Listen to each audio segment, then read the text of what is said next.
terhadap orang-orang yang kemarin eh, dianggap atau dalam kacamata Allah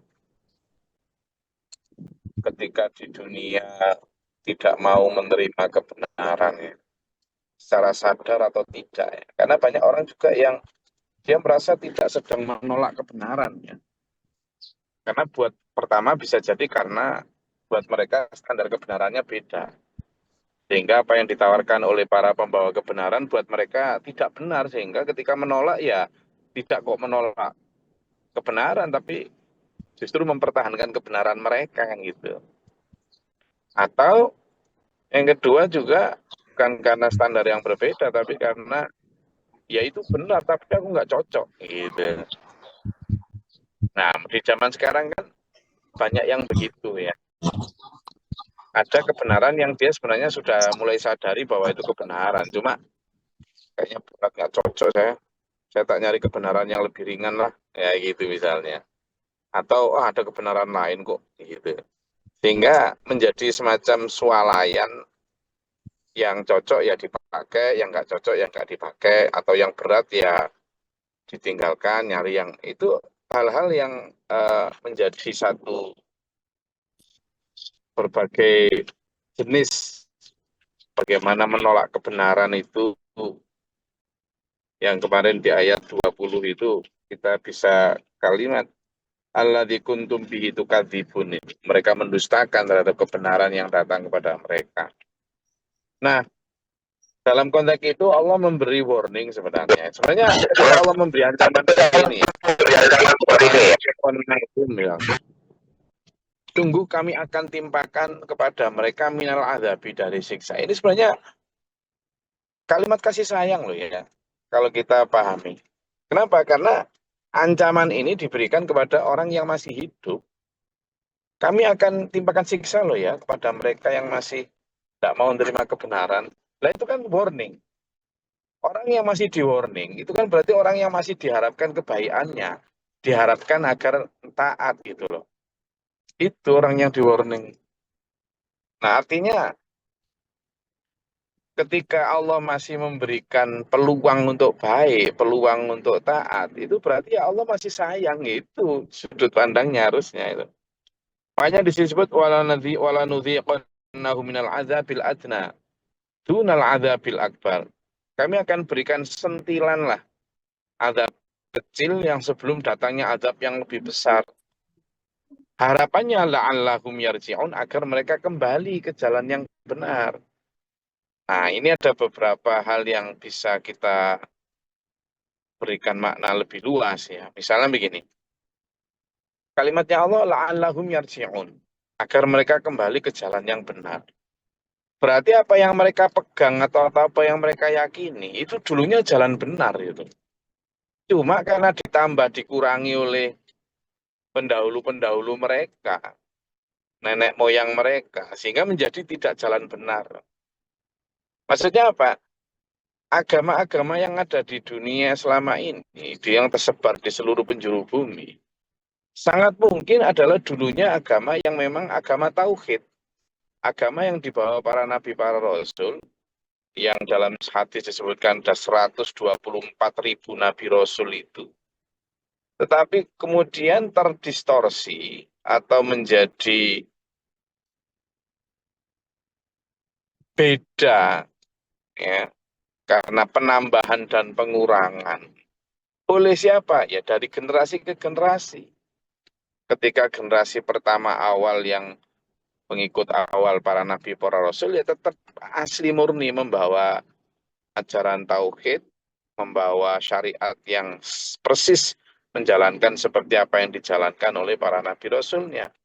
Tapi generasi berubah, generasi awal habis, generasi yang kedua ini biasanya sudah mulai terjadi penafsiran-penafsiran yang berbeda, ditambah dikurangi berdasarkan pendapatnya masing-masing, atau dicampurkan dengan tradisi-tradisi yang berbeda, adat, istiadat, dan sebagainya. Akhirnya agama itu mulai menjadi agama yang yaitu dari gado-gado. Lalu bahkan lama-lama setelah sekian ratus tahun berabad-abad, malah agama yang asli tertutupi. Sudah menjadi ya kayak misalnya pohon yang kemudian ditanami ditumbuhi benalu, yang akhirnya pohon aslinya justru mati, yang tumbuh adalah benalu gitu. Nah, Allah menyatakan dalam kalimat la'allahum yarji'un agar mereka kembali kepada jalan yang benar yang awalnya gitu. Makanya ada itu satu ayat eh, ajakan kepada ahli kitab tentang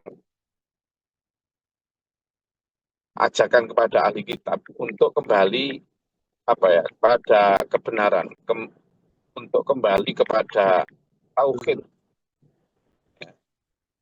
Ahli kitab untuk kembali kepada tauhid, kepada kitab Allah yang asli. Ada banyak ayatnya itu. Jadi ayat-ayat tentang itu bicara tentang bagaimana Nabi Muhammad diperintahkan Allah untuk mengajarkan kepada mereka, ayolah kita kembali kepada tauhid yang benar, yang asli. Itu ayatnya jelas banget. Nah, ini menunjukkan bahwa la'allahum yarji'un atau agar mereka kembali kepada ketauhidan itu nyata bahwa dulunya bisa jadi mereka adalah orang yang bertauhid. Tapi karena ya distorsi tadi, karena distorsi kebenaran yang kemudian mereka kepada tauhid lah intinya, kepada yang benar, itu ya sudah banyak terdistorsi. Waman adzlamu mimman dzukira bi ayati rabbih tsumma aradu anha. Inna minal mujrimina muntaqimun. Dan ketika sudah diajak untuk baik, ketika sudah diajak untuk benar gitu kan, ketika sudah diajak untuk menjadi manusia yang menyembah kepada Allah semata, tidak mau. Nah, ini yang dimaksud dengan siapa yang lebih dolim. Dolim itu maksudnya apa? Dolim itu menganiaya diri sendiri. Dolim itu tidak sayang pada diri sendiri. Dolim itu tidak adil pada diri sendiri. Lalu kamu loh sudah dikasih peringatan enak-enak kayak gitu. Untuk kasih sayangnya Allah melalui peringatan yang baik. Lalu kamu tidak membawa dirimu kepada peringatan itu, malah membawa dirimu kepada pembangkangan. Kan kamu berarti mendolimi dirimu sendiri. Nggak sayang kamu sama dirimu sendiri. Itu begitu. Jadi siapa yang lebih dolim daripada orang yang setelah diberikan peringatan, ya, memang zukiro bi ayatina, bi ayati robbihi, kemudian fa'aradu anha, berpaling darinya. Bagi kita yang diperingatkan Al-Quran, kita juga demikian mendapat sentilan ini. Hai orang-orang Islam, hai orang-orang yang mengaku beriman, kamu itu loh, wong sudah dapat peringatan jelasnya kayak gitu. Sudah dijelaskan sebayina itu dalam Al-Quran. Kok terus mencari jalan atau opsi lain terkait dengan how to live this life, bagaimana menjalani hidup ini itu loh. Itu dolim itu gitu. Itu menganiaya diri sendiri wong sudah ketemu sama ibaratnya nyari baju atau nyari obat yang cocok untuk penyakit hati, sudah benar, tapi hanya karena rasanya pahit kok kamu buang itu loh. Itu memang nggak pengen sembuh kok. Nah gitu. Kan gitu itu. Sudah benar kamu itu ingin nyari, misalnya ingin nyari pusaka yang paling pas atau mencari ini yang paling ini.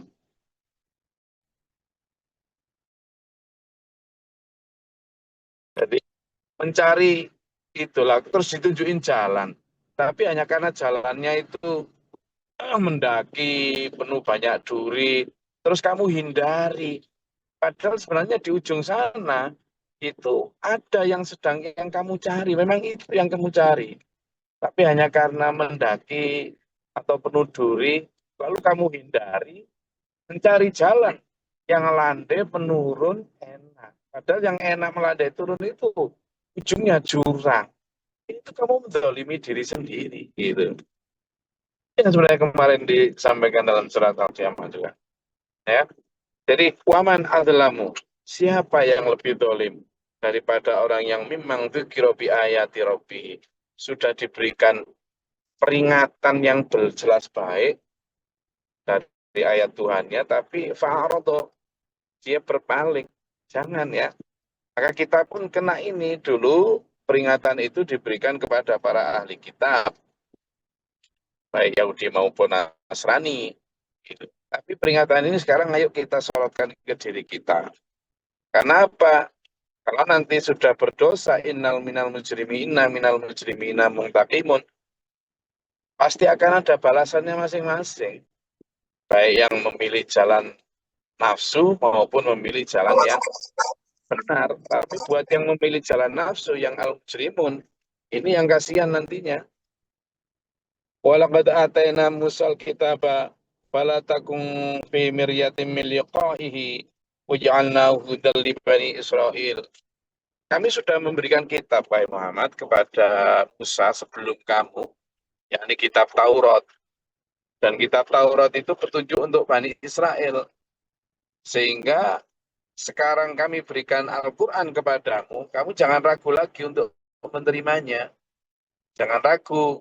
Ya, Rasulullah Muhammad SAW itu kan di samping sisi beliau sebagai utusan atau dutanya Allah untuk manusia, Rasulullah sendiri itu sebagai bashar ya. Bashar itu apa? Manusia biasa. Yang kadang juga ketika gempuran pertanyaan, gempuran bantahan, gempuran pendustaan, fitnah, macam-macam dari itu, ya kadang timbul rasa, kok gini ya, gitu. Bashar lah, manusia biasa. Sehingga kalau kita banyak temukan di dalam ayat Al-Quran itu, betapa banyak, wahai Muhammad, janganlah engkau ragu. Wahai Muhammad, yakinlah ini. Wahai Muhammad, janganlah engkau mundur. Itu banyak sekali. Wahai Muhammad, janganlah hatimu sedihkan oleh mereka. Jadi wajar rasa sedih, rasa ini dan sebagainya. Maka ketika banyak, kan sering ya, ahli kitab, terutama Yahudi itu ya, yang datang kepada Rasulullah untuk debat. Ya kita untuk debat. Amat, gimana hukumnya ini? Gitu. Nah mereka menguji Nabi Muhammad itu untuk melihat sejauh mana pengetahuan Nabi terhadap hukum-hukum Allah. Nah banyak sekali jawaban Rasulullah itu yang bahkan sudah persis ditulis di dalam Taurat mereka. Bahkan pernah ada satu peristiwa, mereka itu bertanya tentang hukum zina. Gitu. Mereka bawa Taurat tuh. Kata Nabi, bawalah Tauratmu ke sini. Sudah, aku nggak akan menghukumi menurutku. Aku akan menghukumi menurut Tauratmu saja. Itu, akan menjawab itu. Ditantang sama Rasulullah balik begitu. Padahal Rasulullah kan nggak bisa baca tuh. Nah, mereka bawa tuh kitabnya Taurat tuh. Ini ahli-ahli kitab para rabi-rabi Yahudi. Nah, begitu dibawa, ditaruh di depannya. Udah, sekarang baca. Apa hukum zina menurut kitabmu? Lalu mereka baca, hukum zina adalah diasingkan gini-gini. Enggak, jangan kamu tutupi. Coba buka tanganmu. Gitu. Karena apa? Ternyata ada sebagian tangannya dia yang kiri itu atau yang kanan itu untuk menutupi ayat yang menyebutkan hukum zina yang muhson. Hukum zina yang untuk orang yang sudah berkeluarga. Coba dibuka itu. Mereka kekeh mau buka lah. Akhirnya mereka dengan terpaksa dibuka. Ternyata persis. Jadi hukum zina untuk yang muhsan bagi orang yang berkeluarga persis seperti hukum zina yang diterapkan oleh Islam. Baru mereka, tapi ya namanya sudah kadung apa ya, gengsi ya, ego mereka. Meskipun sudah tahu bahwa Rasulullah ternyata yang benar dalam perdebatan itu, dalam diskusi itu. Mereka enggak kok kemudian ujuk-ujuk langsung, oh berarti Muhammad benar. Enggak. Kapan lagi nanti datang lagi membawa topik yang berbeda untuk mencoba menguji atau bertubi-tubinya seperti itu. Kadang Rasulullah kok gini ya, gitu ya. Tapi itu bukan kemudian Rasulullah ragu, enggak. Tapi konteksnya adalah di ayat ini wala takum fi miryatin. Ini untuk peneguhan. Jangan Muhammad, kamu jangan ragu. Meskipun mereka mengungkapkan dalil itu dulu petunjuk untuk Bani Israel, tapi mereka yang kemudian menambah mengurangi, kemudian memotong dan lain sebagainya atau menafsirkan berbeda.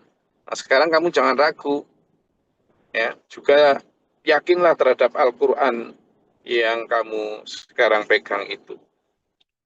Wa ja'alna minhum a'immatan yahduna bi amrina lamma sabaru. Kami juga dulu memberikan hak kepada para pemimpin-pemimpin Yahudi untuk memberi petunjuk kepada umatnya selama mereka sabar. Itu pun memberi petunjuk berdasarkan amrina, apa? Perintah kami. Berdasarkan apa? Ya ayat-ayat Taurat yang masih asli, yang belum terdistorsi, yang belum diasimilasi dengan budaya, tradisi, adat, dan lain-lain itu. Mereka memang berhak untuk memberi petunjuk kepada umatnya melalui itu. Tapi sekarang mereka sudah karu-karuan, gitu ya. Waj'alna minhu amida wa kanu bi ayatina yuqinun, dan mereka terhadap ayat-ayat kami sangat yakin, artinya mengimani. Bagi mereka yang seperti itu, kalau ketemu kamu Muhammad, maka mereka akan iman kepadamu juga. Kenapa? Karena keimanan itu pasti akan nyatu menjadi satu komando. Itu udah pasti. Makanya beberapa dari Bani Israel memang kemudian menjadi Islam ya. Makanya fa'amanat ta'ifatum min Bani Israel, tapi wa kafarat ta'ifah. Tapi sebagiannya tetap ingkar. Itu wajar lah. Karena bagi Bani Israel atau kaum Yahudi yang waktu itu mendapatkan pencerahan dengan hadirnya Quran, lalu berbarengan dengan hidayahnya Allah, mereka gentle mengakui, oh ternyata benar Muhammad. Ada sebagian yang begitu, kemudian masuk Islam itu ya. Tapi sebagian yang lain karena kekeh dengan egonya, kekeh dengan tafsirnya, ya menolak. Meskipun dalam hati kecil mereka membenarkan juga, tapi kalah oleh kepentingan-kepentingan duniawi. Baik entah, waduh nanti kalau saya pemimpin lalu gitu ya gengsi, no. Kalau saya membiarkan Muhammad berkembang seperti itu, nanti saya kalah pengaruh, nggak laku saya. Gimana ini? Ada juga yang karena kepentingan periuk mereka menjadi terancam ketika nanti Muhammad misalnya menjadi orang yang diikuti banyak orang kan, sehingga mereka melancarkanlah plot-plot atau strategi untuk membuat Nabi Muhammad terasa tampak jelek, tampak sesat dan lain sebagainya. Ini yang inna rabbaka huwa yafsiru bainahum yaumal qiyamati fima kanu fihi yakhtalifun. Tapi tetap saja nanti someday, terutama di hari kiamat, Allah tetap akan memberikan keputusan. Tentang apa? Tentang apa yang dulu ketika dunia kamu perselisihkan. Nah, maksudnya Allah itulah perintah untuk nggak usah nunggu akhirat. Kalau kamu mau lihat mana yang benar, mana yang salah. Karena kalau nunggu akhirat, keputusan itu sudah final, sudah tidak bisa dirubah. Itu sudah ingkrah namanya kalau dalam hukum itu. Kalau sudah ingkrah, sudah tidak bisa diotak-atik. Allah juga tidak butuh novum atau bukti-bukti baru, tidak sudah. Karena pasti maha teliti Allah dalam penghisapannya. Wa may ya'mal mithqala dzarratin khairan yarah wa may ya'mal mithqala dzarratin syarran yarah. Siapa yang berbuat kebaikan sebesar debu sekalipun akan dicatat dan diperhitungkan dan diperlihatkan. Dan siapa yang berbuat jelek sedetik debu pun akan dicatat, dihisab dan diperlihatkan. Jadi tidak usah. Karena apa? Tidak ada. Alaihissallahu bi'ahkamil hakimin. Ya. Adakah selain Allah hakim yang lebih adil? Tidak ada. Maka di sana itu nanti sifatnya final dan mengikat. Karena itulah, maka kalau inginlah tahu mana yang benar, mana yang salah, jangan nunggu nanti. Lah ayat yang 25 ini kan inna rabbaka huwa yafsilu bainahum yaumal qiyamah. Allah akan memberi keputusan nanti di hari kiamat tentang apa? Fima kanu fihi yakhtalifun. tentang apa yang dahulu ketika di dunia diperselisihkan. Ini benar, ini salah, itu baik, itu buruk, ini halal, ini haram. Ya, cara ibadahnya yang benar begini, yang benar itu, ini ustadz ini begitu, ustadz itu. Jangan nunggu nanti. Nah kalau nanti keliru, waduh, tidak bisa balik, tidak bisa mengikuti. Baru teriak-teriak kayak kemarin yang ada di ayat sebelumnya itu, ya kan? Yang minta balik ke dunia itulah. Ya, dalam ayat sebelumnya kan mereka sangat ingin kembali ke dunia. Karena apa ya? Karena ingin memperbaiki amal, tapi tidak bisa. Tidak bisa. Nah, karena itu, ayo kita berhati-hati sama di dunia, di dalam memilah dan memilih kebenaran, dan mengikutinya, supaya tidak rugi nanti di akhir. Pun, sampai di situ, monggo. Kalau ada yang mau ingin disampaikan, silakan. Gus, izin, saya boleh nggak sambil nyetir ini tanya? Lah boleh lah, saya juga sedang sambil kendaraan ini. Khawatir suaranya terganggu maksudnya. Tidak apa-apa, silakan Bu. Gini Gus, saya lihat beberapa persoalan yang tadi disampaikan tentang seruan tentang kembali pada jalan yang benar, kemudian tafsir-tafsir yang beragam sekarang. Ini kan salah satunya hemat saya ya, berkaitan dengan kesatuan kepemimpinan di dalam Islam. Betul nggak Gus? Itu kan tantangan terbesar kita saat ini ya. Jadi kayak saya sendiri, ini saya ya, pengalaman saya pribadi. Betapa bingungnya saya yang awam ini, yang terbatas ini untuk ini sebenarnya jalan yang mana sih, atau tafsir yang mana sih, atau pendapat yang mana sih dari sebagian orang kemudian menyebut ini jalan, ini yang benar dan seterusnya. Ini kan jadi salah satu problem utama kita ini kesatuan kepemimpinan nggak sih Gus? Dan itu kan juga satu masalah sendiri ketika kita mau mencari siapa sih yang perlu kita anut dalam keterbatasan berpikir, menganalisa, dan informasi semua yang masuk dan seterusnya. Itu sih Gus, makasih, mohon maaf. Oke. Jadi di dalam kita memang begini, Bu. Pertama, yang kita perlu pahami, kita hadir di dunia ini kan tidak sendirian ya. Kita hadir di dunia ini dikasih sama Allah sparring partner tuh, musuh. Yang memang ketika Adam terusir dari surga, itu kan didahului dengan setan dulu yang terusir kan. Setan terusir karena tidak mau tunduk sama Adam, iblis lah dan teman-temannya terusir, lalu mereka bersumpah. Adam juga kemudian diusir. Nah, kata Allah, perintah waktu itu, sudah, pergilah kalian dari surga, dan kalian akan menjadi musuh satu dengan yang lain. Maksudnya apa? Ya dengan setan. Nah, dengan itu, Allah memberi ujian manusia untuk bisa kembali ke surga. Itu adalah menghadapi strategi dendamnya setan. Nah, satu di antara kemampuan setan itu adalah membangun keyakinan apa yang salah menjadi benar. Itu jelas sekali.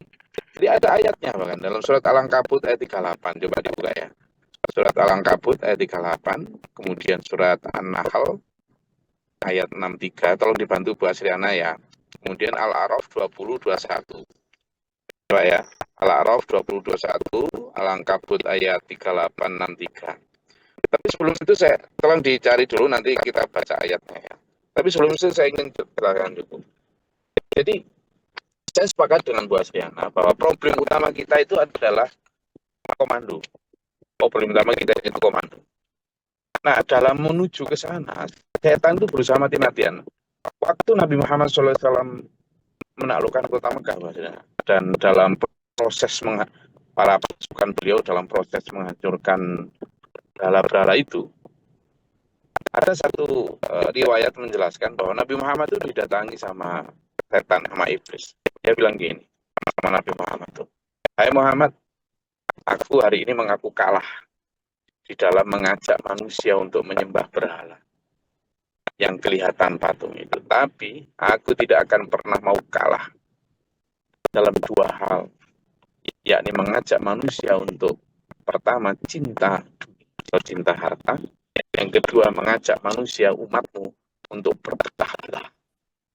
Nah, dan ini yang kalau kita lihat faktanya sekarang ini yang terjadi itu.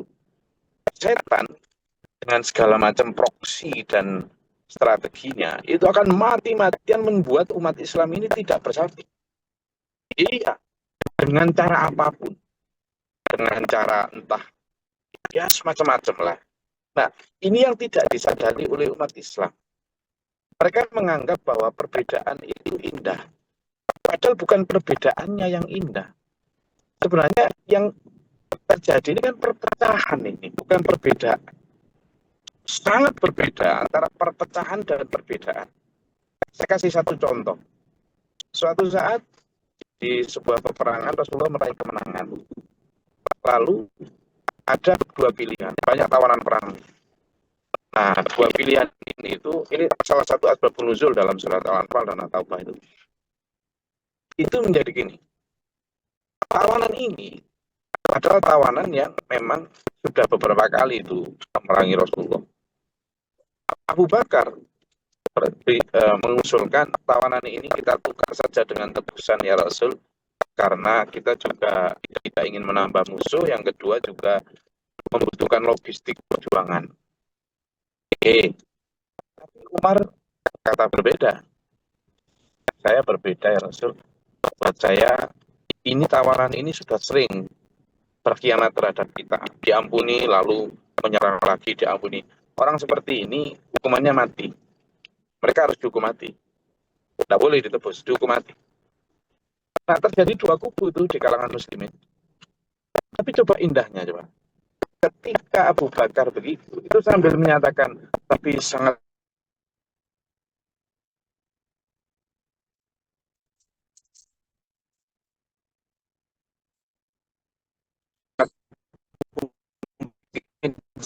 saya yang salah ya. Umar yang benar sebetulnya. Umar juga begitu, tapi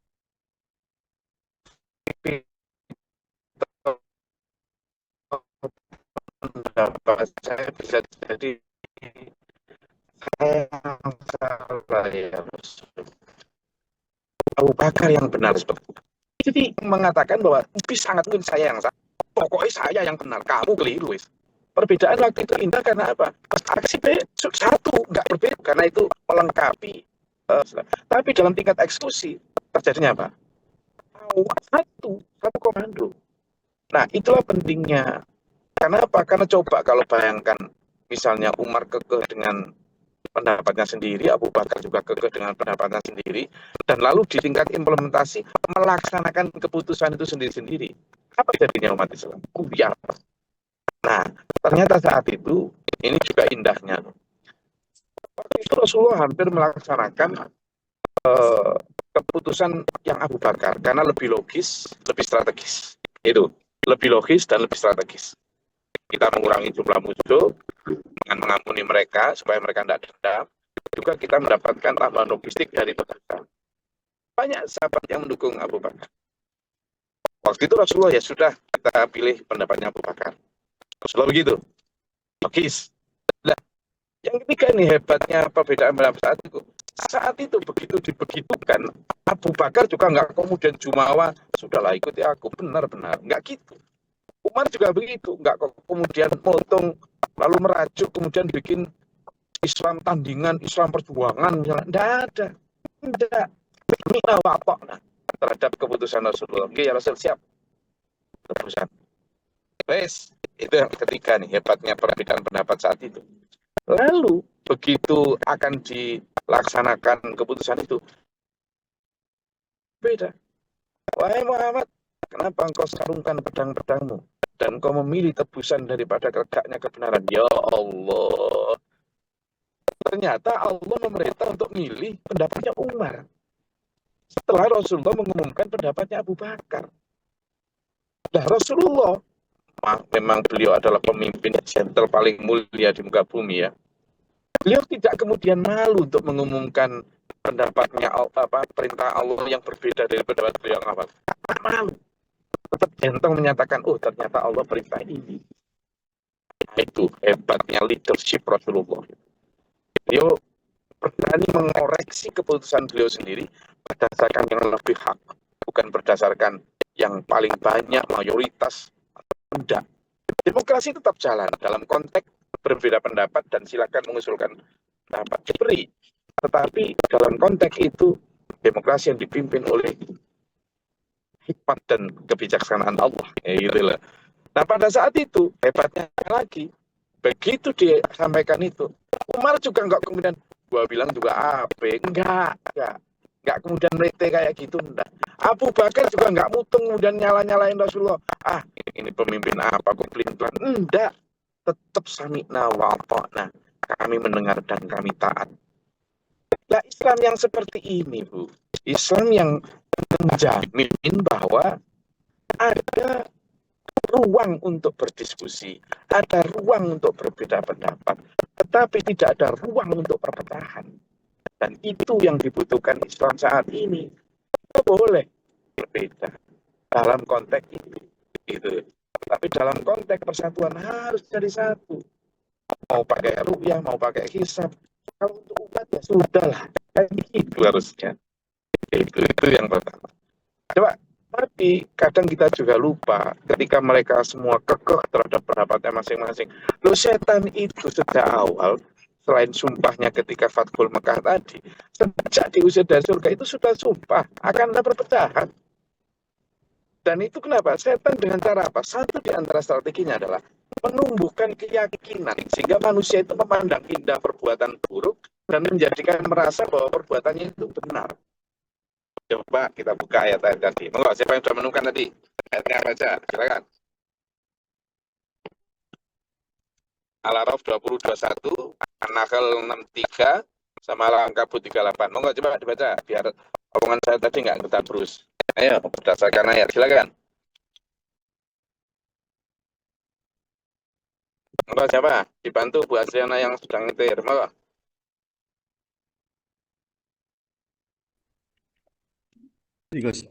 Al-Ankabut ayat 38. A'udzubillahi minasyaitonirrajim. Bismillahirrahmanirrahim. Dan juga kaum Ad dan Samud, dan sungguh telah nyata bagi kamu kehancuran mereka dan puing-puing tempat tinggal mereka. Dan setan menjadikan mereka memandang baik perbuatan-perbuatan mereka, lalu ia menghalangi mereka dari jalan Allah. Sedangkan mereka adalah orang-orang yang berpaling tajam. Shadaqallahul adzim. Jadi di ayat itu jelas bahwa setan itu bisa menjadikan mereka memandang indah perbuatan buruk mereka itu bisa. Dan setan bekerjanya dalam hati, pusat kontrol kehidupan manusia. Ini bukan hanya untuk orang awam, orang yang terkenal terasa memiliki keahlian, kita pun bisa jadi digoda setan untuk melihat perbuatan mereka indah padahal jelek, benar padahal salah. Lalu selanjutnya, monggo An-Nahl 63 atau Al-A'raf 2021. Silakan. Izin Gus, Al-A'raf 21 20 sampai 21. 20 sampai 21 ya. Oke. 20 nomor 20 dulu. Kemudian setan membisikkan pikiran jahat kepada mereka agar menampakkan aurat mereka yang selama ini tertutup. Dan setan berkata, Tuhanmu hanya melarang kamu berdua mendekati pohon ini, agar kamu berdua tidak menjadi malaikat atau tidak menjadi orang yang kekal dalam surga. Nomor 21, dan dia setan bersumpah kepada keduanya, sesungguhnya aku ini benar-benar termasuk para penasehatmu. Sadaqallah. Jadi setan itu bisa menasehati di dalam hati manusia itu, membisikkan sesuatu, ini begini, ini begitu. Perpecahan pun timbul di kalangan umat Islam karena tidak menyadari adanya faktor atau variabel setan ini. Variabel setan ini loh yang sama sekali tidak pernah dijadikan elemen di dalam memutuskan, oh ternyata karena ini faktornya. Ini yang makanya kemudian di SPMA itu satu di antara proyek besar kedua itu kan pelatih diri mengetahui musuh gaib setan itu. Coba lihat ayat surat An-Nahl ayat 3. Ada yang ketemu? Izin Gus. Alhamdulillah Bismillahirrahmanirrahim. Demi Allah, sungguh kami telah mengutus rasul-rasul kepada umat-umat sebelum engkau Muhammad, tetapi setan menjadikan terasa indah bagi mereka perbuatan mereka yang buruk, sehingga setan menjadi pemimpin mereka pada hari ini dan mereka akan mendapat azab yang sangat pedih. Nah, itu jelas ya. Di rasul-rasul sebelumnya juga gitu perpecahan yang terjadi berarti. Karena setan menjadikan indah perbuatan mereka yang keliru, lalu menjadi pemimpin buat mereka. Bukan kemudian ada kayak monster yang memimpin mereka, entah yang bersekutu dengan para pemimpin, para pembesar. Gitu. Nah ini yang sering kemudian sampai hari ini juga terjadi di masa oleh, tetapi tetap harus dalam satu kamar. Misalnya begini, keragaman itu yang benar itu ya.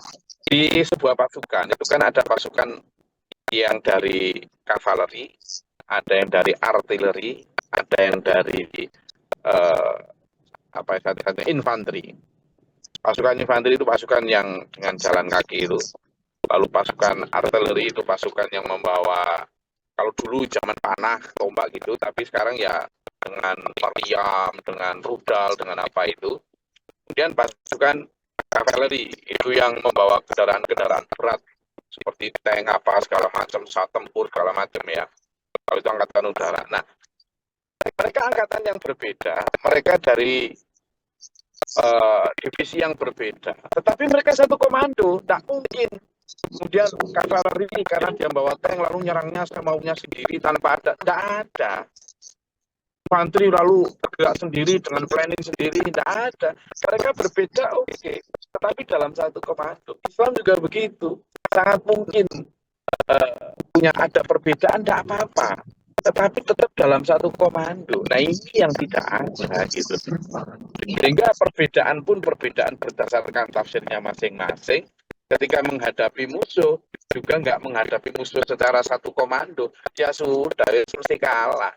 Sehingga jangan pernah bermimpi Islam akan menang itu kalau tidak dalam satu komando. Tidak akan misalnya, tidak akan. Itu utamanya. Karena itu perbedaan sangat diberi peluang di dalam Islam, tetapi bukan perpecahan.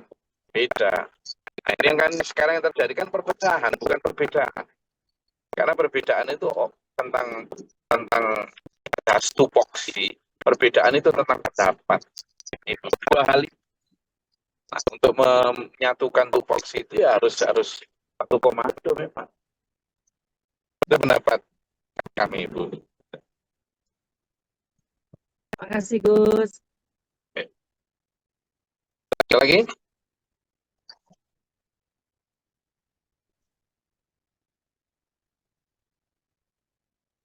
Bu Maya mau menyampaikan sesuatu? Siapa? Ada lagi? Oke, kalau tidak ada saya rasa cukup ya kajian kita pada pagi hari ini. Alhamdulillah semuanya dikasih Allah sehat, berikan Allah kesempatan untuk ngaji. Ayo kita syukuri ini, kita konsisten di salatnya. Semoga Allah merahmati kita. Allahumma sholli wa sallim barik ala sayyidina. Allahumma fir lil mu'minin wal mu'minat wal muslimin wal muslimat. Allahumma atina fi man hadayt wa afina fi man afayt wa lana fi man tawallayt. Wa barik lana fi ma atayt wa qina syarra ma qadayt fa innaka taqdi wa la yuqda alayk. Tabarak rabbana wa ta'ala lakal hamdu kama qadayt astaghfiruka wa atubu ilaik. Allahumma da'fana al-bala wal waba wa tahsina min syaitan wa rabbana atina wa ربنا ولا تجعلنا في القوم الظالمين اللهم ربنا ما نفقتنا مع الشاهدين ربنا لا تزغ قلوبنا بعد إذ هديتنا ربنا ولا تحملنا ما لا طاقة لنا به واعف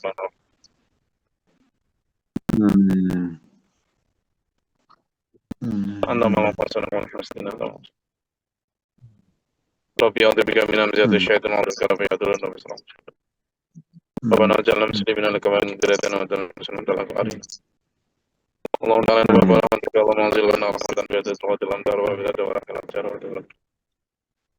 اللهم أفرغ لنا صبرا وثبت لنا وانصر القوم الكافرين اللهم بارك لسان محمد علي من بدر